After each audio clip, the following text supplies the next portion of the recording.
Allez, bonjour à tous, bienvenue pour une nouvelle vidéo et aujourd'hui avec Rui. Salut Rui. Salut. On vous a ramené dans un endroit, on va observer plein de choses. Alors là, on sait un petit peu ce que vous dites, à savoir, peut-être que ça va se passer en forêt, peut-être que ça va se passer dans cette grande clairière qui est autour de nous.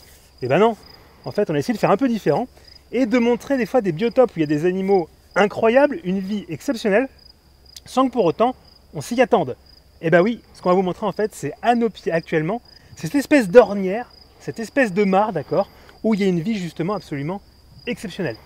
Mais avant de commencer tout ça, oui, j'ai une petite surprise pour toi aujourd'hui.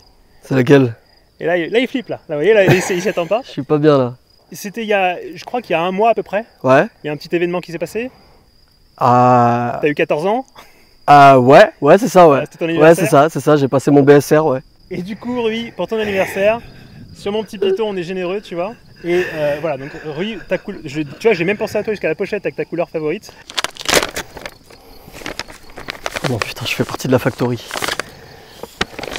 Incroyable. Voilà, je voulais quand même que tu puisses maintenant être fringué à peu près correctement, puisque Rui, il faut savoir, a eu des fringues particulièrement ignobles durant certains tournages, notamment une veste en laine que je remets en image. Et donc voilà, maintenant tu vas pouvoir être fringué correctement sur les prochains tournages.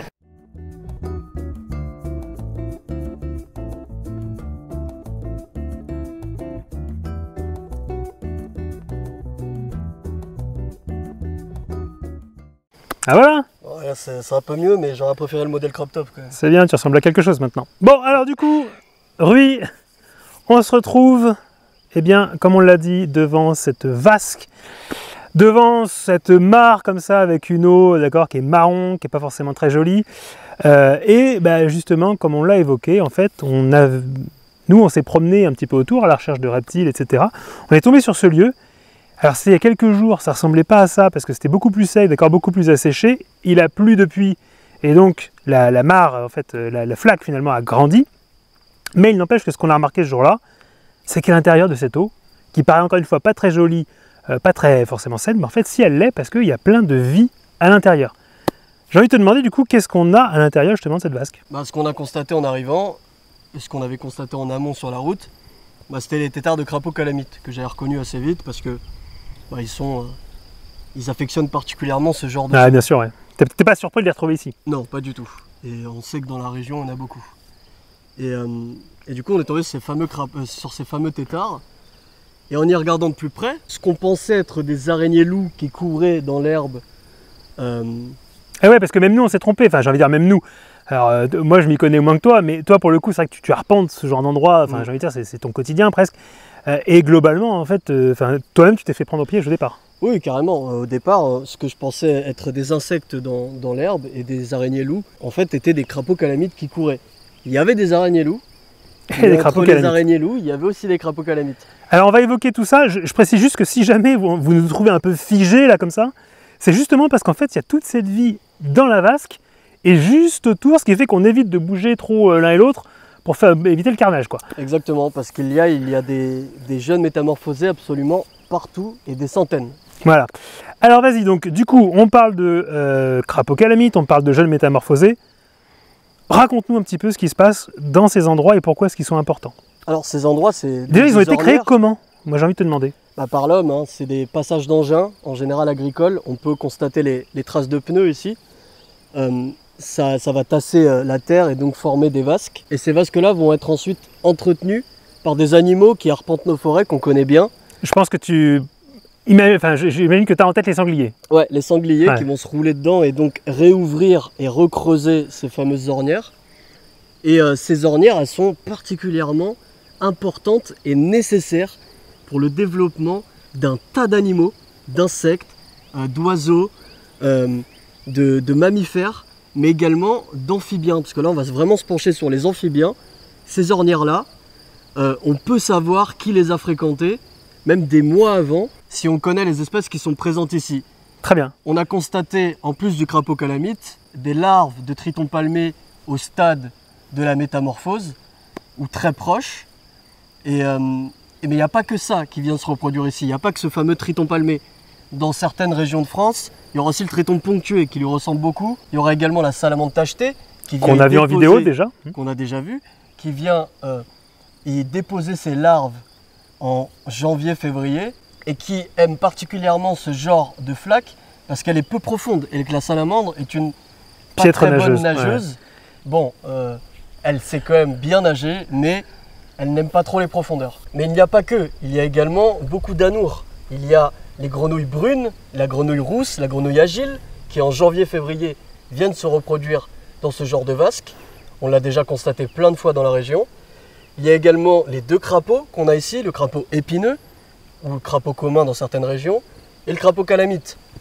Dans d'autres endroits, il y a également les pélodites ponctués, et tout un tas d'autres qui ne me viennent pas en tête, comme le fameux sonneur à ventre jaune. Mais il n'y a pas que les amphibiens qui vont les fréquenter, il y a aussi leurs prédateurs, il y a des oiseaux aussi qui viennent soit pour prédater, soit pour se déparasiter, pour se baigner dedans quand il fait chaud. Et ces milieux sont également indispensables pour un lézard qu'on retrouve ici, c'est le lézard vivipare, qui disparaît parce que ces milieux s'assèchent. Donc ces zones humides temporaires, même pour certaines espèces de papillons très menacés, sont indispensables. Et j'ai envie de rajouter même par rapport à ça que pour tous les animaux aussi de la forêt qui nous entourent, c'est un abreuvoir à ciel ouvert. Et on le voit bien, d'accord, avec toutes les traces justement qui sont autour. Oui, il y a deux mots qui m'ont un petit peu marqué là, dans ce que tu as pu nous dire et j'aimerais qu'on revienne dessus. Le premier du coup c'est le mot anour. Ouais. Globalement, anour, urodèle, c'est un petit peu justement, tu as cité la salamandre, tu as cité le crapaud, tu as cité d'autres animaux, le triton, etc., enfin des tritons. C'est quoi la différence en quelques mots entre anour et urodèle? Les anours, ça va être les grenouilles et les crapauds, c'est-à-dire les animaux qui, après la métamorphose, vont perdre leur queue. Ah, oui. Au contraire des urodèles qui, eux, après la métamorphose, donc les salamandres et les tritons, conservent leur queue. Et je te parle de métamorphose parce que c'était mon deuxième mot. Parce que c'est justement ce qu'on veut constater ici et filmer et illustrer, parce qu'ici, on peut voir tous les stades. La métamorphose, c'est quoi? C'est un processus qui permet d'un animal au stade larvaire de passer à un stade qui se rapproche le plus de l'adulte dans la ressemblance, une fois la métamorphose entamée. On constate donc là une double vie, une vie aquatique au départ, puis ensuite terrestre. Et ce processus, du coup, il induit des changements morphologiques, on peut le constater, et physiologiques radicaux chez ces animaux. On constate la perte des branchies, la perte de la queue, chez les anours uniquement, pour le développement de membres et de poumons. Donc c'est des changements importants. Mais ça ne s'arrête pas là. Tout n'est pas bon à jeter dans la larve. Elle conserve beaucoup d'organes qu'elle va juste remodeler pour s'adapter à sa nouvelle vie terrestre. Je te donne un exemple. Qu'est-ce qui change concrètement dans la vie d'une larve par rapport à un jeune métamorphosé? J'ai envie instinctivement comme ça de te parler alimentation, j'imagine, non? C'est ça, effectivement. La larve est herbivore, même si parfois elle peut se nourrir de quelques zooplanctons. Les zooplanctons, du coup, donc des petits organismes carnés qu'elle va trouver typiquement dans ce genre de mare. C'est ça. Et une fois métamorphosée, elle sera strictement carnivore. Donc l'estomac doit s'adapter et pouvoir digérer ces proies-là. Ah oui. Mais pas que, il y a d'autres changements que je ne vais pas tous citer, mais certains qui sont pour moi au moins quelques exemples, oui. Ou au moins, oui, très importants et surtout très démonstratifs de ça, c'est le placement des yeux. Chez la larve, les yeux sont sur les extrémités pour lui permettre d'avoir une vision périphérique, pour voir le danger de n'importe où. Ah oui, parce que dans sa mare, il peut venir vraiment de tous les côtés. C'est ça, comme un poisson. Elle a vraiment les yeux placés sur les côtés pour pouvoir tout voir. Au moment de la métamorphose, les yeux vont migrer vers le sommet du crâne, sur la zone frontale, pour lui permettre d'avoir une vision binoculaire, pour appréhender les distances, pour se nourrir ou fuir. Ouais, bien sûr, bien sûr, bien sûr. Alors maintenant, dis-moi, oui, qu'on a vu ça, on a compris un peu le processus. C'est quoi qui va déclencher cette métamorphose? Et comment est-ce que ça va se passer, etc. Dis-moi. On a la chance d'avoir devant nous un phénomène tellement incroyable qu'il a été documenté et étudié moult fois. Du coup, on sait comment ça se passe. On sait comment ça se passe. Et on sait qu'est-ce qui va influencer et déclencher ce processus. On a par exemple la lumière. Plus on a de lumière, plus les larves se développent assez vite. La température de l'eau, qui va un peu avec la lumière, parce que quand le soleil tape, bien sûr, effectivement, l'eau se réchauffe. Surtout dans ce genre de milieu, d'accord, une clairière comme ça, avec dans nos régions où il y a pas mal de soleil. C'est ça, du coup l'eau se réchauffe et va accélérer le développement des têtards. On a également les ressources alimentaires. Plus on a de ressources alimentaires, plus on grandit vite. donc forcément ça accélère. On a également les prédateurs qui effectivement harcèlent en permanence les proies, les têtards, et donc vont les inciter à s'exonder plus rapidement. S'exonder, c'est-à-dire se métamorphoser, sortir de l'eau. Mais on a également la densité de population. Plus il y a de têtards dans un endroit précis et restreint, plus ces têtards-là vont déclencher leur métamorphose. Parce qu'ils vont être en concurrence. C'est ça, ouais. pour éviter cette fameuse concurrence alimentaire. En gros, il y a les mêmes ressources pour tout le monde, mais bon, il faut évidemment gagner cette course contre la montre, parce que c'est ça, finalement, ça qui se passe à l'intérieur de ces endroits, c'est véritablement une course contre la montre pour la survie et pour le développement. Exactement. Alors justement, comment est-ce que certains, dis-nous, parce que ça c'est un truc qui est phénoménal, c'est qu'on ne se rend pas compte, mais il y en a certains qui vont réussir à accélérer leur développement. Exactement. En fait, avec tous ces paramètres-là, comme on peut le constater ici, on va prendre le cas du réchauffement de l'eau, ce qu'on a pu constater là. Après de fortes chaleurs et des précipitations quasiment nulles, cette mare s'est presque asséchée. Voilà. On l'a constaté, c'était la fin du monde, ouais. Clairement. D'ailleurs, toi comme moi, on pensait que c'était fini pour ceux qui restaient. On pensait qu'ils étaient condamnés. Mais on va prendre ce cas-là, effectivement, quand l'eau commence à s'évaporer à vitesse grand V, à partir de ce moment-là, le système neuro-endocrinien va rentrer en scène. Il va, sous le contrôle de l'hypothalamus, envoyer des signaux aux glandes thyroïdiennes qui vont sécréter un cocktail d'hormones incroyable pour accélérer ce processus, notamment la T3 et la T4 que Clément va vous afficher en entier. Bien sûr, c'est cadeau. Pour vous expliquer ça fait toujours plaisir. Exactement ce que c'est. Merci. En fait, si je comprends bien, encore une fois, je vais vulgariser un petit peu, mais quelque part, naturellement parlant, si j'ose dire, ils arrivent à se doper, c'est un peu ça, se doper histoire de grandir plus vite, quoi. C'est ça, la plasticité des amphibiens en termes d'adaptation est légendaire. C'est ça, et là, ça en est encore une démonstration. Alors justement, Rui, tu vas me dire si je me trompe, mais il me semble que dans cette métamorphose-là, on a 4 étapes cruciales.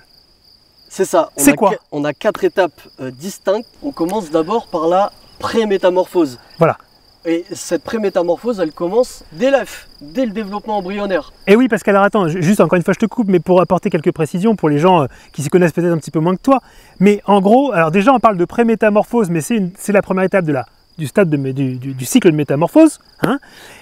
Et ensuite de ça, quand on parle de larves et d'œufs, on est déjà justement un petit peu dans ce cycle-là. Exactement. En fait, et les larves, c'est les têtards, juste. Les larves, c'est les têtards, effectivement. Et oui, donc ce stade de la prémétamorphose commence dans l'œuf. 2 jours après survient l'éclosion. 2 jours après? Oui, 2 jours après. C'est hyper court. C'est très rapide, oui. Tu connais ce développement embryonnaire 2, 4, 8, Bien 16. sûr, la division cellulaire. Exactement. Et du coup, cette prémétamorphose, elle commence de l'œuf jusqu'au commencement d'apparition de bourgeons aux pattes d'abord postérieures, parce que c'est toujours les pattes postérieures qui se développent en premier chez les larves, et ensuite les pattes antérieures.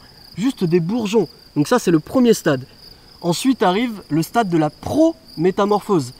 Ce stade-là, c'est le moment où le tétard synthétise les hormones thyroïdiennes et qui vont faire accélérer un peu les choses. Ses pattes vont s'allonger et des doigts vont apparaître. La troisième étape, c'est le climax de la métamorphose. C'est un peu l'apogée du processus. C'est à ce moment que les hormones thyroïdiennes sont au summum du processus.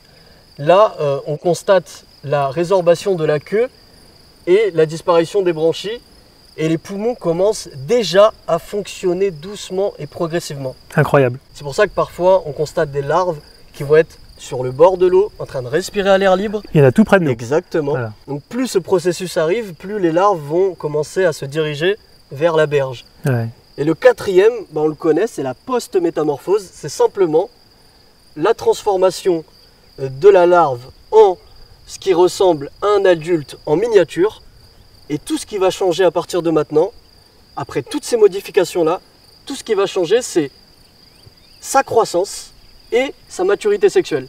Il ne va plus rien changer. Esthétiquement parlant, dans la carrosserie. Esthétiquement parlant, dans sa morphologie, comme ça a pu être le cas radicalement pendant son stade larvaire. Et là, vous les observez, d'accord, ces animaux-là, tous ces stades-là que tu viens de décrire, tout autour d'une vasque comme ça, en fait, on les observe. C'est-à-dire que, alors, il n'y a plus les œufs, voilà, mais par contre, on a tous ces têtards-là qui sont, d'accord, dans l'eau à différents stades, et on a tout autour de nous, beaucoup de petits crapelets, en fait, d'accord, qui crapahutent par là. Cette métamorphose, quand elle est accélérée par un stress évident, comme le réchauffement de l'eau, les prédateurs ou la concurrence, quand ce phénomène est accéléré et que le corps libère énormément d'hormones, pour pallier à ça, pour déclencher vite la métamorphose, bah, il arrive que ces larves ne soient pas prêtes, n'ont pas fini leur développement. Donc elles sont plus petites. Et ça, on le constate. On le constate ici, on voit des animaux métamorphosés qui, selon l'individu, peuvent varier au triple. On peut constater des jeunes métamorphosés qui ont encore les couleurs de la larve, qui sont un peu noirâtres, qui ont encore la peau lisse de la vie aquatique et pas granuleuse du crapaud une fois sur la vie terrestre. On peut constater ça et le gabarit varie jusqu'au triple entre une larve qui s'est exondée un peu au rythme naturel en fait, un peu prématurément, et une larve qui a suivi son temps, processus jusqu'à la fin en fait. Et bah forcément ça va affecter leur apparence et compagnie. Ça va affecter surtout leur survie, bien sûr. Parce que forcément plus petit, donc plus mangeable par autre chose. Voilà, alors ça va nous amener justement donc à décrire, on vous a parlé d'accord de course contre la montre, donc petit à petit donc les crapelets sortent, se dirigent petit à petit d'accord vers la forêt, et alors il se trouve que, comme tu as commencé à l'évoquer, il y a un tas de dangers qui les guettent du début où ils arrivent, où les œufs vont être pondus, jusqu'à ce moment, ils vont pouvoir rejoindre la vie adulte, j'ai envie de dire, et la forêt. Qu'est-ce qu'on constate dans cette palette de prédateurs tout au long de leur vie, à ton avis? Elle évolue. Bah oui, forcément, elle évolue, parce que les animaux qui sont intéressés par des têtards ne vont pas être forcément intéressés par un crapaud adulte. Exactement. Chacun mange des proies à sa taille, on va dire. Alors justement, intéressons-nous à ces prédateurs, à ces dangers qui les guettent, parce que vous allez voir que c'est absolument considérable. Tout au long de leur vie, ces animaux sont sujets à prédation. Avant même qu'ils soient pondus. Oui, même une fois adultes, même une fois terminés, ces animaux sont sujets à prédation. Alors dis-nous tout, alors qui? Ils sont stressés par ça tout le temps. Ça commence par la reproduction, parce qu'il faut migrer vers les zones de ponte. Et entre ce quartier d'hiver et le site de migration, il y a parfois des routes sur lesquelles des voitures passent et donc vont les écraser. Il y a des prédateurs évidemment, des mustélidés, des hérissons, des oiseaux, des reptiles, tout un tas d'animaux qui vont les dévorer, même avec parfois les œufs dans le ventre. Ils vont s'en régaler. Et donc, oui, la lutte pour la vie commence à ce moment-là. Les couples arrivent à l'eau, se reproduisent, lâchent leurs œufs. Une fois les œufs déposés, là, il y a une autre équipe de maintenance qui prend le relais. C'est les larves d'insectes, les insectes aquatiques, c'est les autres amphibiens qui vont se nourrir de leurs œufs. Tout un tas de prédateurs vont manger ces œufs-là. Par exemple, les larves de salamandres et les tritons et leurs larves qui adorent les œufs de grenouilles et de crapauds. Les larves vont être également prédatées par des amphibiens plus gros qu'elles. D'autres insectes. Des insectes, des larves d'insectes, larves de libellules, larves de notonectes, larves d'itiques. Tous ces animaux-là vont les prédater. On a également des reptiles, des juvéniles de couleuvres à collier, de couleuvres vipérines qui vont s'en régaler. On a des oiseaux qui vont venir les dévorer aussi, des rongeurs amphibies aussi qui peuvent les consommer.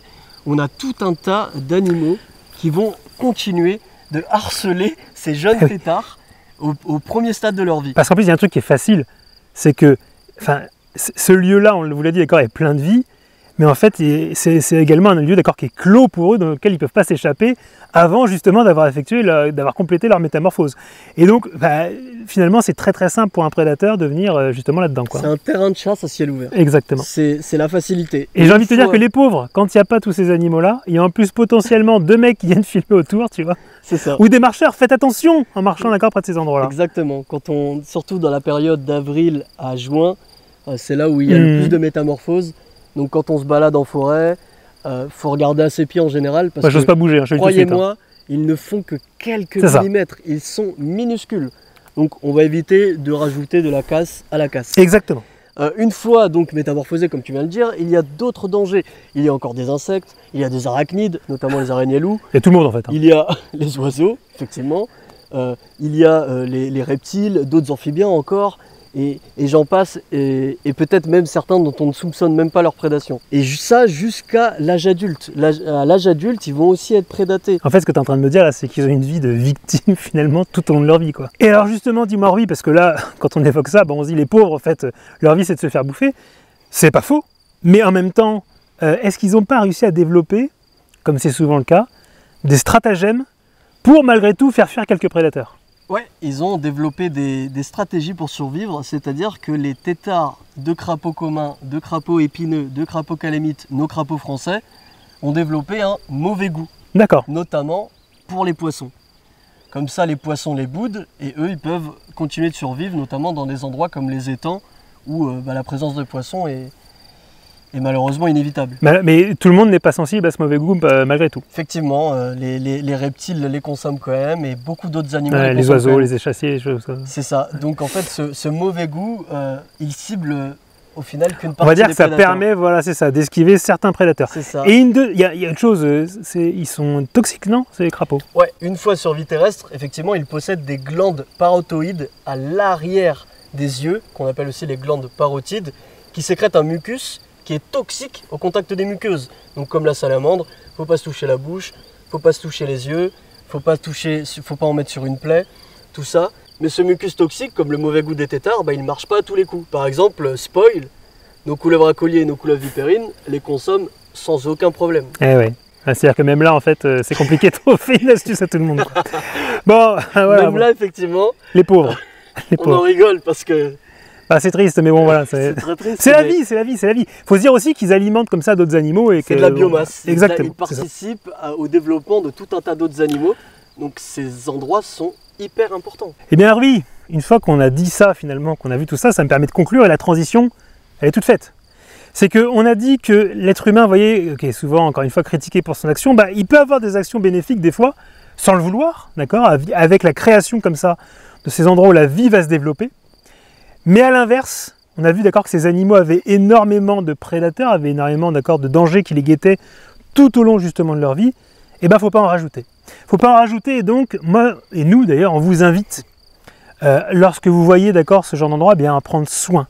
De loin, ça ressemble à une vasque avec de l'eau pas très propre. On pense même que c'est carrément une nurserie à moustiques, alors que c'est tout le contraire au final, parce que même si ces moustiques se reproduisent à la surface, Ils sont consommés. leurs œufs et leurs larves sont consommés par ces amphibiens. Donc, Exactement. au final, Même c'est pas, plutôt Un le piège à contraire moustiques. qui se passe. Ouais. C'est un piège à moustiques véritablement. Et donc, j'en reviens là, donc il faut les préserver à tout prix, ces endroits.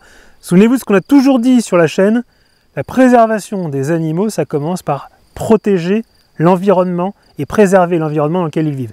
Et bien, lorsque vous voyez voilà, un trou d'eau comme ça, d'accord, une mare, une flaque qui semble, une ornière qui semble un peu crade, et bien en fait, d'accord, vous avez parfois toute cette vie-là à l'intérieur qui est à préserver, et donc on vous invite à faire attention. Lorsque, par exemple, on a dit d'accord qu'elles avaient été creusées par les véhicules probablement qui sont venus nettoyer d'accord la clairière qui est derrière nous, et bien il faut éviter, une fois que cette vie s'est développée, de repasser dedans, d'accord, pour éviter de faire un carnage véritablement de ces animaux. Évitez également, on imagine pour tous ceux qui peuvent avoir peut-être des propriétés agricoles dans lesquelles ce genre d'endroit se trouve, et de faire des épandages d'accord, de produits toxiques dans ces endroits, mais également à proximité, d'accord, pour ne pas polluer les sols. Et bien sûr, lors de vos promenades, on vous invite à faire un petit peu ce qu'on vient de faire là, savoir de la prévention envers ceux qui vous accompagnent, envers les plus jeunes également, pour montrer en fait toute la richesse qu'une simple mare, qu'une simple ornière comme ça contient. Et c'est vraiment le message qu'on voulait faire passer aujourd'hui, c'est que vous voyez, on a souvent tendance quand on est en nature à vouloir observer les endroits les plus jolis, etc. Et bien même dans ces endroits-là qui pourtant n'ont rien d'attirant de prime abord, en réalité, dedans, c'est un festival de vie qui est à conserver, à préserver et à protéger. Rui, je te remercie pour nous avoir expliqué un peu tout ça. Avec plaisir, tu sais que moi ce genre d'endroit je les adore, je pouvais y passer des heures quand j'étais gosse. Donc, Exactement. je revenais un peu boueux, ma mère n'aimait pas, mais moi j'adorais regarder ce développement des batraciens, aller voir... Et je crois que tu l'as bien transmis. Ah ouais? Ouais. Tant mieux. Et du coup, moi je vous dis à très très vite sur la chaîne, on était content d'être de retour après un petit temps d'absence, et de pouvoir vous partager voilà, cet intérêt qu'on a comme ça pour ce genre de choses. Merci à tous de votre fidélité, on vous dit à la prochaine. Ciao à tous, bye bye, salut. Ciao. Il y a un insecte qui est tombé dans l'eau là, il se fait attaquer par plein d'autres insectes qui rasent l'eau.